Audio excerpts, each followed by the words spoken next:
What's up guys, Former here with a brand new video for you today. We're going to be doing a class setup video. This has been a highly requested video for some time now, and I've just been too lazy to get around to it, but we're going to fucking crank this thing out. So, I'm not going to tell you I have some crazy fucking classes and some smoke shit. Okay, this is just a really basic video on my respawn and S&D classes, and don't expect me to have some crazy sniper class or something. It's all pretty basic, guys. I've already gone through them and looked at them over and over again, and they look really normal to me. So first things first, so these are my three battle classes that I use. This is the one that I use the most. I think it's very viable in every game mode, or every respawn, excuse me. So I have these stuns. I use the stuns on our team. I think one other player uses them, but I think two people use frags. I could be wrong. Maybe a trophy system in there somewhere. But stuns are really good for checking if someone's in a corner, like spotting, basically. Which is where you don't know if a guy's there, but instead of trying to run in there and see yourself, you just throw a stun and see if they're there. And that's what I do. I kind of just stun spawns over and over again. I kind of sit in the back and do that, and these are really good. I don't really go for kills with my nades. I go for the kills with my gun. But stuns are definitely the most viable thing. Oh yeah, first things first, guys. Let me tell you, the camo thing has nothing to do with this video, so you can use whatever camo you want. For the sake of the video, I'll take that one off. You know, it has nothing to do with it. I do really favor this nano one. If we're gonna talk about it really quick, I'm kind of weird with my camos. I will pick a certain one if I feel that it looks cool that day. So say I go on tomorrow and Sentinel looks really cool that day, I'll use Sentinel, or, you know, this one, the Champion one looks really cool, I'll use that one, but for now I'm using the Nano one. Okay, this is my second class. This is the one that I use in pretty much all of the uplinks. Now, the only thing different about this one from my first class is that I use Hardwired instead of Blast Suppressor. And Blast Suppressor allows you to be invisible on the minimap, you know, when you're EXO jumping around.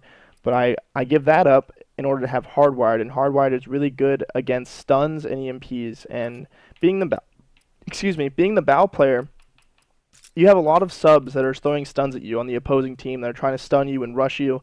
So this is really good as like a safeguard. You know, you don't really care if they know you're out on the map because you have a bow, rather than, you know, trying to be like a little sneaky beaver and getting stunned when they do find you and you're just dead right away. So Hardwired is really good if you're, you know, you don't care about seeing God damn it, being seen on the map. Sorry about that. I just stuttered. I feel weird now. But like I said, this is really good if you're getting rushed by a lot of subs. Use Hardwired. This next one is this is like the statue class, right? So Flak Jacket instead of Lightweight. Lightweight allows you to move faster, but Flak Jacket, you take less explosive damage. So I use Trophy and I use Overclock, so it's just kind of like when I want to really run to a spot and just post up in a corner and just sit there with a bow and pre-aim. This is the class that I use. So I'll have 2 nades blocked by this trophy system, and if that runs out, then I have Flak Jacket, which higher my chances of staying alive because people are usually nading me to get me out of my spot. So these are my 3 bow classes. There's nothing too special about them.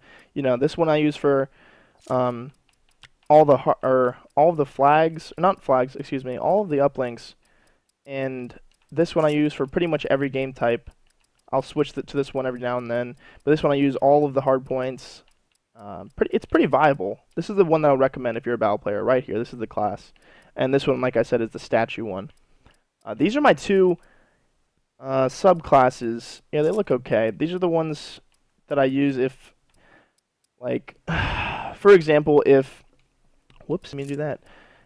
If a hill is rotating to like a small area on the map where I can't really use the bow too well, I'll take out a sub so I can just jump in the hill and just stay alive, or, you know, I need to get time, so I'll jump in the hill with this. It's really like sub if you're oh my gosh, if you're a bow player and you're trying to, you know, get better at like hill to hill movement, take out a sub on some of the hills, you know, like Solar, for example, the second hill, if you guys know what I'm talking about, or like Detroit, I'll use a sub the whole time, or Biolab, I'll use a sub pretty much the whole time. But on maps like Retreat and Solar, I'll use this class like the whole time, only because it's a lot of distance from the opposing team, whereas like Detroit, it's like a lot of up close battles, and the bow isn't very good for that. So I'll use these 2 classes on maps like Detroit and Biolab, and I'll also use this class on Biolab CTF. So these 2 classes are pretty good if you're a sub player. I mean, like I said, I use stuns and the trophy system if I'm trying to get in a hill. So these are all my respawn guys. These are not too like crazy. There's nothing too special about them. It's pretty basic. The attachments on these guns are the ones that I've found the most useful. So instead of, foregrip, some people might use red dot or something, or instead of quick draw, they might use red dot. But I use, like I said, quick draw, grip, and stock. These are the three that I think are the best on the bow. So if you practice with those, you should get a pretty good shot.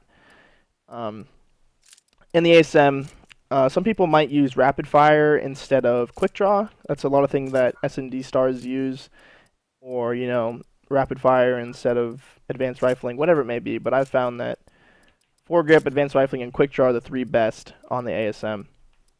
So these are my respawn ones. Now moving on to the S&D ones, they get a little tricky. I mean, they're not too weird. This one's a little different. I added this one recently, and this is the Lmg class, the Lmg Overkill class, for example. I mean, there's a lot of ways you can play the LMG. This is the one that I've found I'm most comfortable with. The Overkill, this is like the most overpowered perk in the game, and it hasn't been banned yet. I don't know why. It allows you to be like 5 different people at once, and what I mean by that is, so say I have, so here's another Overkill class, for example. I have a sniper and a sub. I also have a stun and lightweight. So I can move around the map with lightweight. I have a sniper in my back pocket in case I see a guy cross map that I can't kill with the sub, so I just take it out really quick with my fast hands, just whip it out, snipe him, and then pull the sub back out, turn around, and wait for a guy to rush me or something, It's like, but if I just had the sniper and I was forced to use a pistol, it would be a lot harder. You would have to get your sniper shot really fucking good, or you're screwed because you have a pistol in your back pocket. It might not be that good. Whatever it may be, this allows you to be like 2 different people on the map, if that makes sense. So you can be a rushing sub player, or you can just whip out the sniper and be like sitting in the back the whole time. But I think Overkill needs to be banned. I also think this LMG needs to be banned. This is like the most OP shit I've ever seen in my life. So this is the LMG. As you can see, it has 100 bullets in the bottom right of the screen, and this thing doesn't fucking move at all. It's like long range. This thing will just keep firing at the same spot the whole time, and I don't think that it should be in competitive play. I think this makes it really stupid when you're in the middle of a game and someone's literally pegging you across the map like this for, God knows how long. And then obviously you have the Overkill. So if I'm sitting in the back and I pick a guy with this, I can just whip out the SMG right away. And I don't know. I just think it's stupid. But, I mean, we're forced to use it. Not really forced to use it, but we have the availability to use it still, so might as well, because everyone fucking uses Overkill. And this is my rushing class. It's not too different than my trophy class that I use for respawn. Instead of the trophy system, though, I have mute. So instead of this one, I have this one. And this one just gives you dead silence. You just run around, they can't hear you. And it's really good for rushes. Now, you can use these 3 attachments if you want, or you can use rapid fire, like I said. This one's really good for S&D. I'll use this a lot in S&D tournaments. Rapid fire is really good if you're going to, like, quote-unquote hit shit. If you're just rushing an area and you think they're going to be there, you just use rapid fire. It allows you to get a really quick kill if they're up close to you. And you sacrifice quick draw, but you really don't need an S&D. You only have 1 life per round. So you don't need to be, running around snapshotting everybody. So if you guys are going to use rapid fire, if you're going to be that guy, just throw on this instead of quick draw and you should have a pretty good class. I'm going to keep quick draw on for the sake of this video and I don't get roasted. Let's see. And this is okay, so these are the 2 Overkill sniper classes that I run.